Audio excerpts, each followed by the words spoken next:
दिल्ली विधानसभा की सुरक्षा में सेंध लगती है। वैसे तो आरोपी गिरफ्तार किए जा चुके हैं, लेकिन यह घटना अपने पीछे कई सवाल छोड़ गई है। इसी विषय पर बातचीत करने के लिए हमारे सहयोगी अभिषेक रावत हैं। अभिषेक, दिल्ली विधानसभा की सुरक्षा में सेंध लगी, आरोपी गिरफ्तार, जांच भी जारी है, लेकिन सवाल बहुत बड़े बड़े हैं।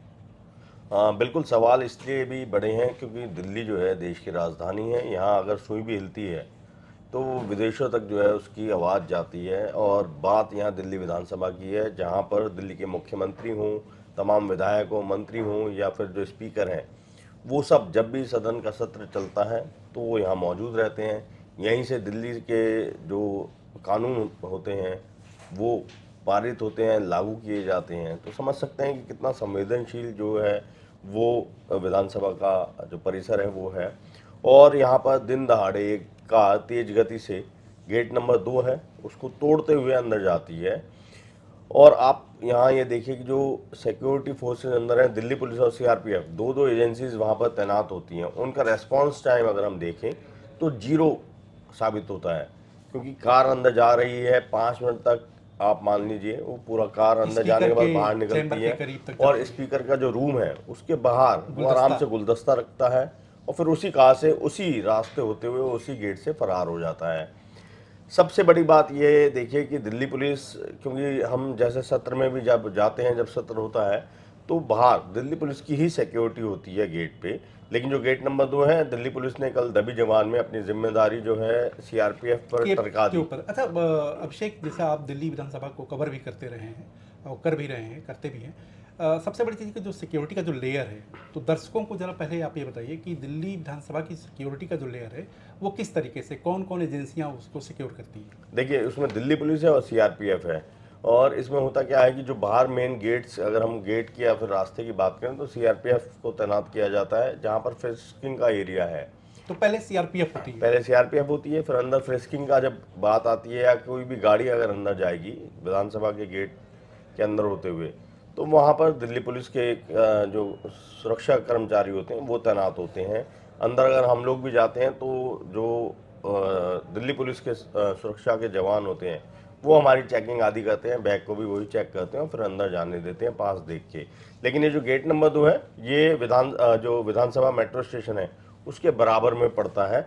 और यहाँ पर जब सत्र नहीं होता है तो इस गेट का एक तरीके से कह लें इस्तेमाल किया जा सकता होगा। लेकिन अमूमन जो दूसरा गेट है वहीं से गाड़ियों का आवाजाही होती है। सबसे बड़ा सवाल यही है कि अगर कोई, अच्छा अभिषेक, आपको थोड़ा रुकना चाहेंगे। जैसे आप कह रहे हैं कि जैसे सत्र जब चल रहा होता है तो पहले, मतलब पहला जो लेयर है वो सीआरपीएफ का और दूसरा जो लेयर है वो दिल्ली पुलिस का, तो सत्र के ना चलने पे भी ऐसा ही रहता है कि उसमें कुछ बदलाव देखिए, होता है। सुरक्षा में तो कोई कमी नहीं रहती है। ऐसा नहीं है कि सत्र अगर ख़त्म हो जाता है तो कोई भी वो पब्लिक प्लेस बन जाता हो, कोई भी आम रास्ता की तरह इस्तेमाल किया जा सकता हो, ऐसा बिल्कुल नहीं है। सुरक्षा में कहीं कोई कमी नहीं होती है। उतने ही जो सुरक्षा के जवान हैं वो वहाँ तैनात रहते हैं।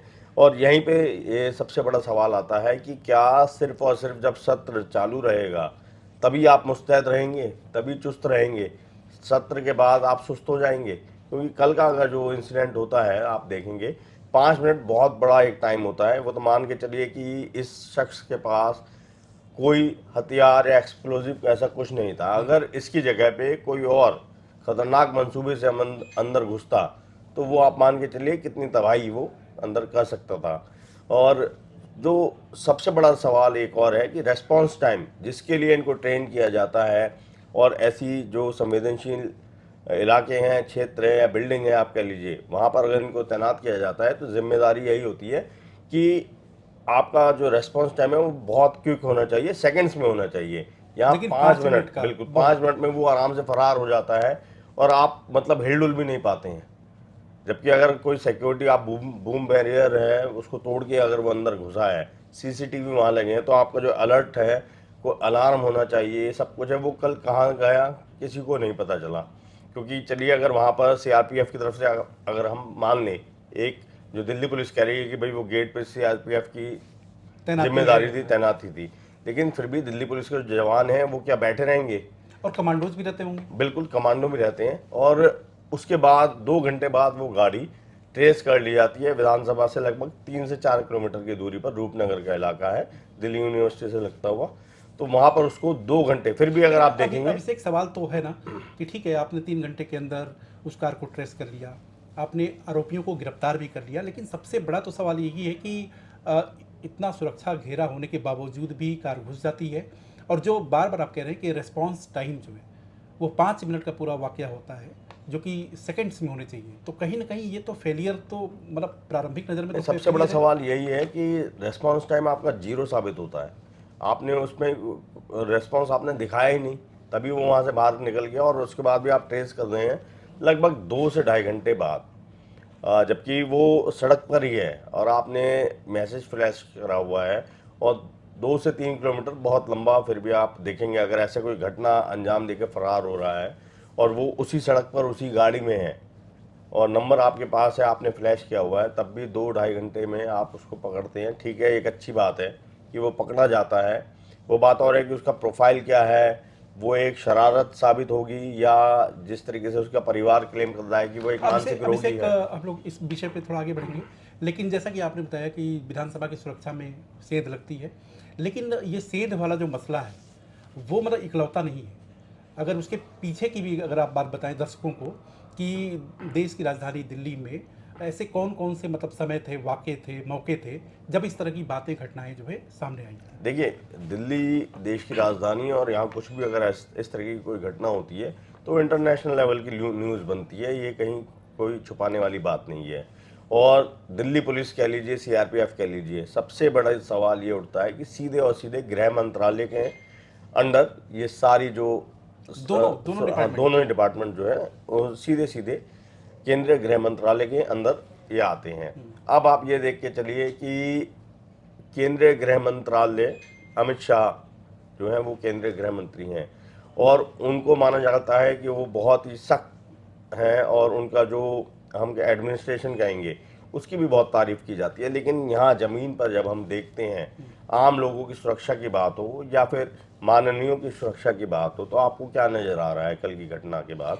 अभिषेक, तो वो माननीय जो कि बहुत ज़्यादा सुरक्षित उनको व्यवस्था भी दी जाती है, तो सामान्य तो लोगों को के मन में ये सवाल आता है ना कि जब माननीय लोग सुरक्षित नहीं हैं, या विधानसभा में सुरक्षा की घेरे में सेंध लग जाए, या लोकसभा के अंदर किस तरीके से वो स्प्रे किया गया था, या 2001 का जो अटैक हुआ था, तो सामान्य लोगों के मन में तो यही बात आएगी ना कि ठीक है, आप कहते रहो कि भाई सब कुछ सही है, लेकिन ज़मीनी हकीकत तो कुछ और ही है। बिल्कुल। अब आपने जैसे 2001 की बात करी, तो 2001 में आप मान के चले देश का सबसे बड़ा हमला वो माना जाएगा कि संसद भवन के अंदर तक जो है आतंकी घुस जाते हैं, और वो फायरिंग भी करते हैं, ग्रेनेड भी होते हैं उनके पास। हालांकि ठीक है, वो मारे जाते हैं वहाँ पे, लेकिन उस घटना ने पूरे देश को हिला के रख दिया था। उसके बाद ये दावे किए गए कि संसद की सुरक्षा में बहुत ज़्यादा ही अत्याधुनिक व्यवस्था की गई है, और जो खुफिया एजेंसी का जो इनपुट है उसको लेकर भी ये दावा किया गया कि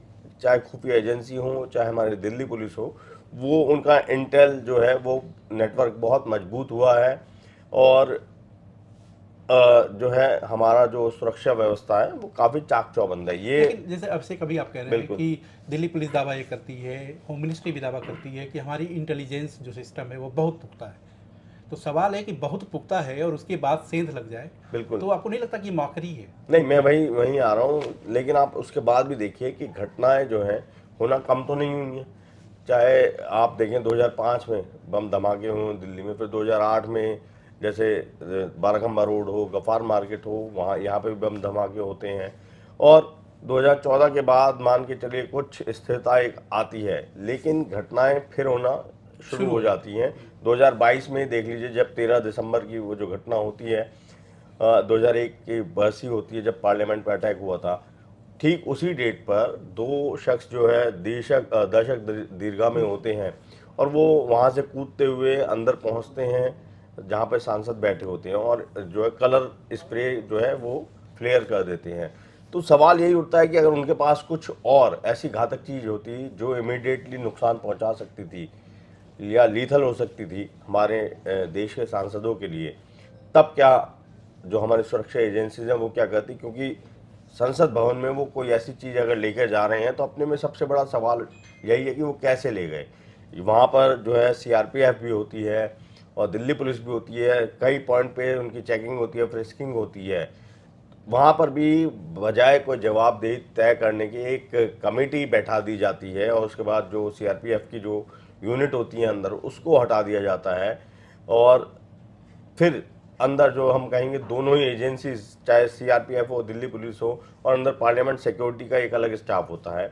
इन तीनों ही एजेंसीज को लेकर फिर से इनकी आपसी जो पॉलिटिक्स हम कहेंगे वो होती है। फिर प्लांटेड भी बात आती है कि सीआरपीएफ की तरफ से कहीं ना कहीं ये प्लांट किया जाता है कि जो फ्रिस्किंग है, यानी कि जो चेकिंग का मतलब हर व्यक्ति को जो चेक करके अंदर भेजा जाता है उसकी जिम्मेदारी जो है दिल्ली पुलिस के पास है, जबकि सजा के तौर पे सीआरपीएफ की जो गार्ड होती है उसको वहाँ से हटा दिया जाता है।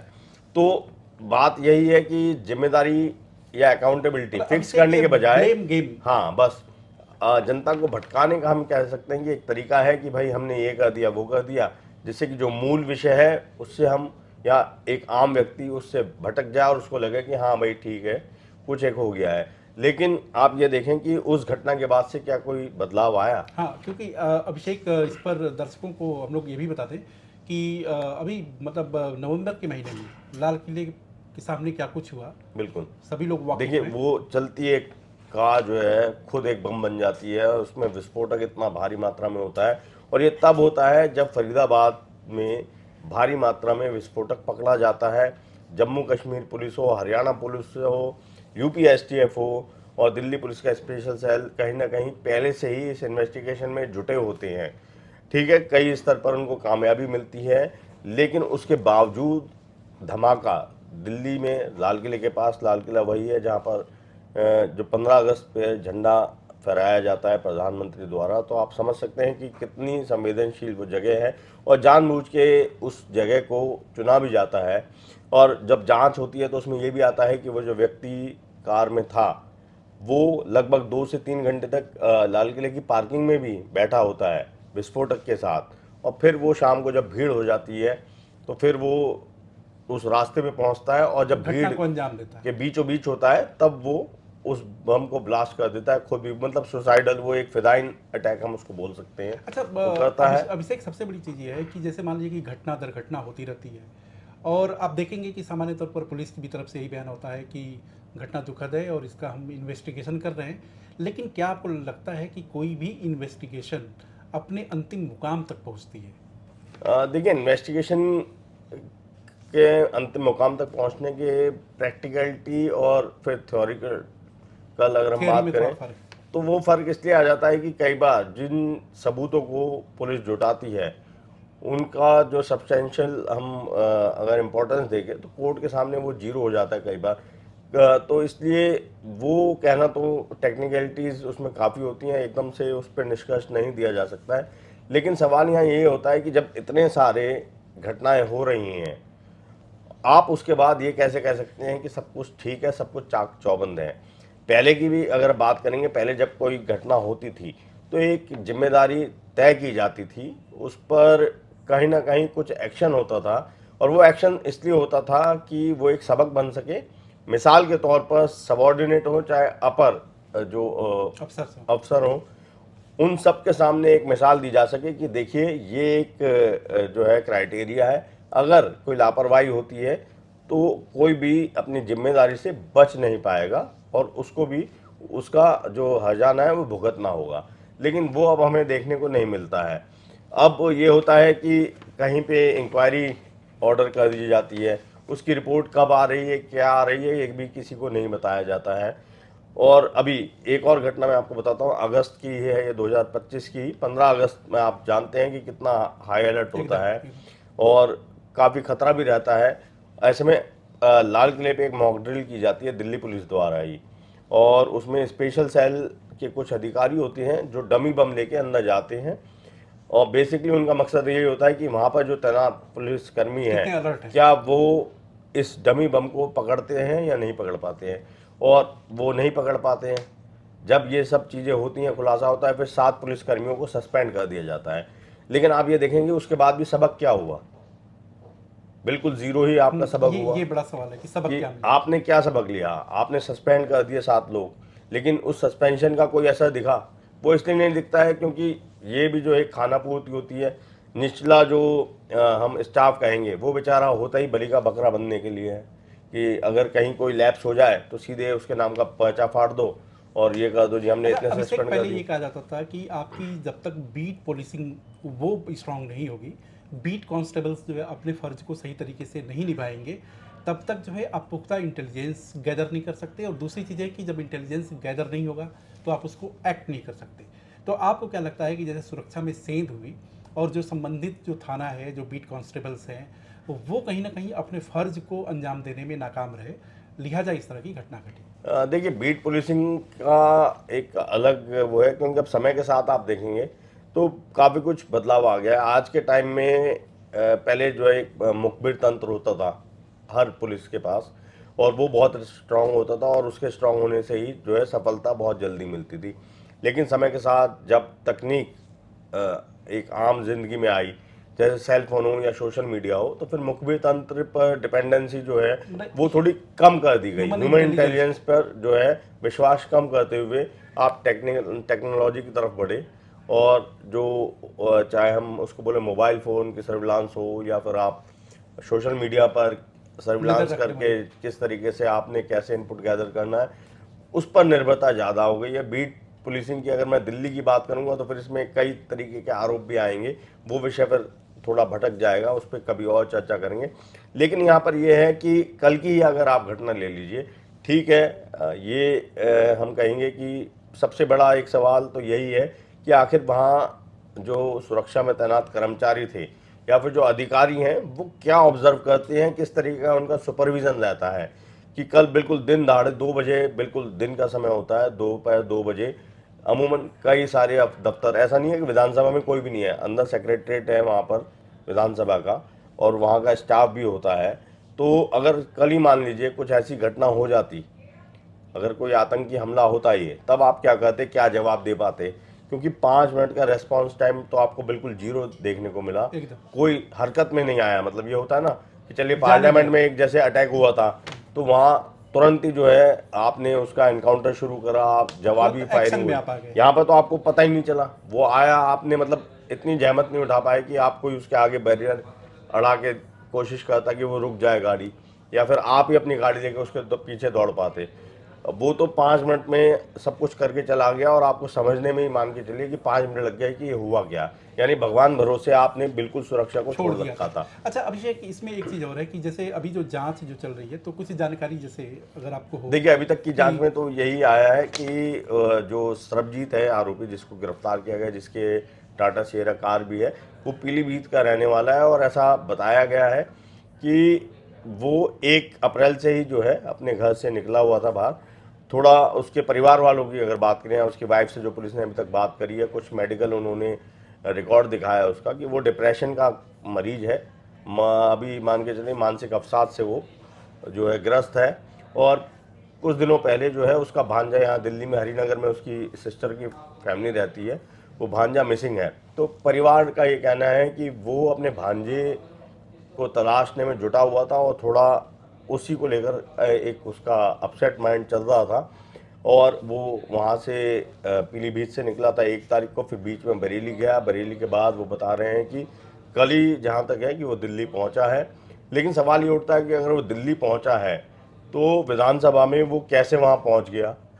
पुलिस को सबसे बड़ा यही अभी वेरीफाई करना है कि क्या कभी वो पहले विधानसभा आया हुआ है, क्योंकि एकदम वो उस रास्ते पे हाँ, अंदर उसी जाता उसी है, फिर जगह को क्यों गुलदस्ता रख चुना? देता है, बिल्कुल। और फिर वो बाहर आके जो है फिर फरार हो जाता है। ठीक है, ये बहुत अच्छी बात है कि वो पकड़ा जाता है मतलब 2 घंटे के अंदर ही, वरना अगर वो नहीं पकड़ा जाता तो और भी ज़्यादा किरकिरी हो जाती दिल्ली पुलिस की।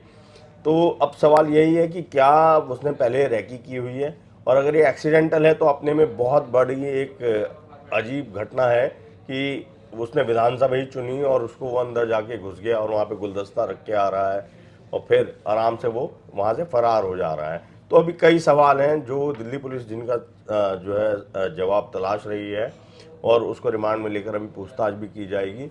पुलिस ने इसमें अटेम्प्ट टू मर्डर आदि ये सारी घटनाएं मतलब सारी धाराएं उस पर लगाई हैं।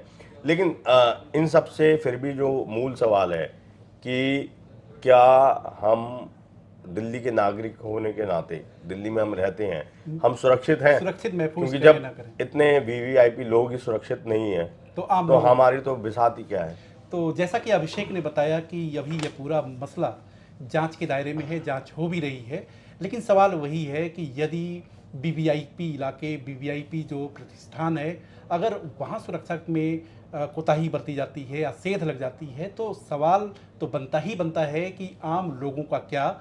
यद्यपि दिल्ली पुलिस ये कह रही है कि वो तह तक जाएंगे, घटना की तह तक जाएंगे और हर क्या कुछ सच है उस सबको बाहर निकालेंगे, लेकिन सवाल तो है कि दिल्ली पुलिस आखिरकार क्या कर रही थी और इस पूरी घटना के लिए जिम्मेदार सही मायने में कौन है। तो अभिषेक, इस पूरी चर्चा में शामिल होने के लिए आपका बहुत बहुत शुक्रिया। और दर्शकों, आपसे अपील है कि यदि आपने अब तक द फेडरल देश को लाइक, शेयर और सब्सक्राइब नहीं किया है तो लाइक, शेयर और सब्सक्राइब करें। और साथ ही साथ अगर इस विषय पर आपका कोई सुझाव हो या कमेंट तो आप उसको इनबॉक्स भी कर सकते हैं।